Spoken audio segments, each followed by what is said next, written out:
guys. Alright, so now we're moving on to the empirical formula. So what is an empirical formula?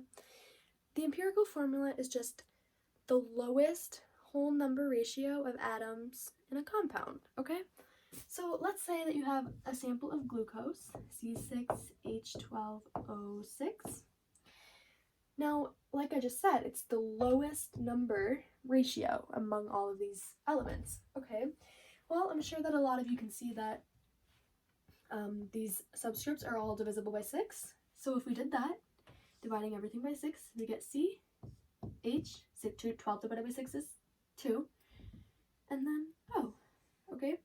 So CH2O is the empirical formula of C6H12O6, and this is actually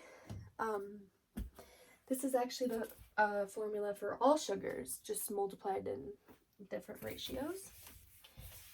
So that's basically what it is. Now we're going to go over how to determine it. All right.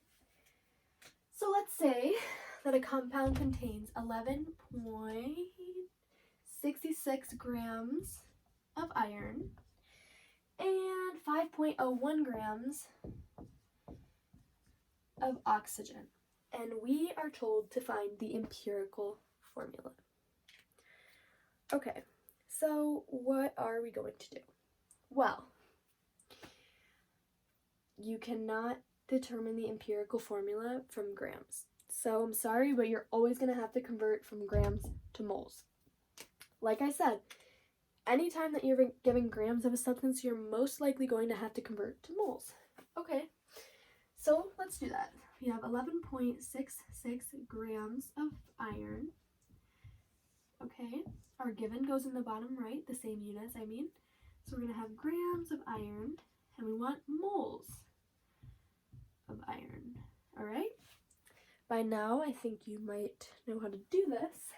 So we go to the periodic table, find how much iron weighs, if I can ever find it. Okay, 55.845.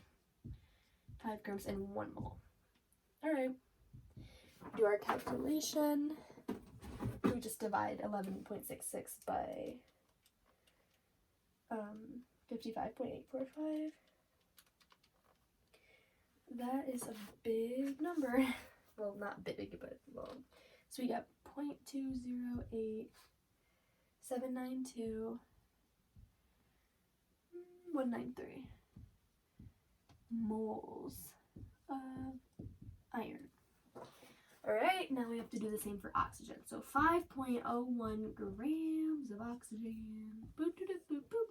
Same units as the given, grams of oxygen. What do we want? Moles.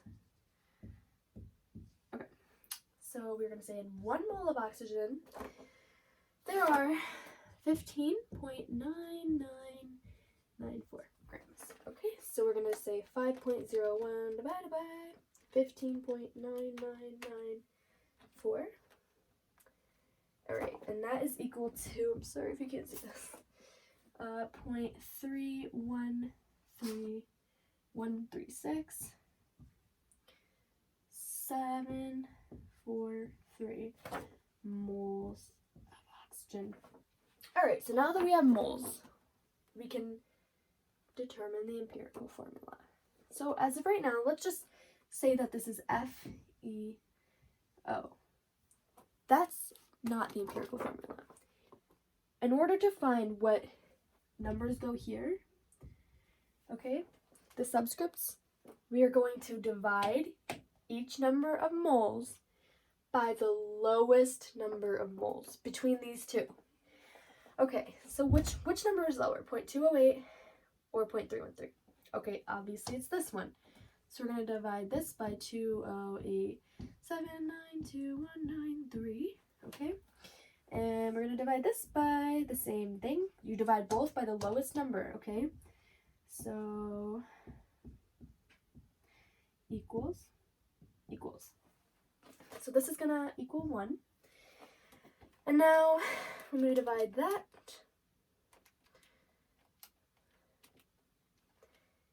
Okay, we're going to get 1.5, about.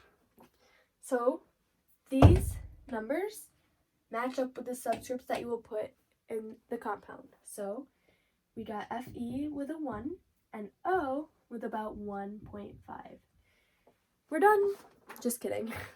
You cannot have fractions or decimals in your chemical compounds, just like you can't have them in the coefficients of a chemical equation. Okay, so how do we get rid of 1.5? We multiply it by 2 because that will form 3. So since we're multiplying this by 2, we also have to multiply the 1 by 2. All right, so then we are going to get Fe2O3. And that is the that is the empirical formula. I'm so sorry. This is the empirical formula of this.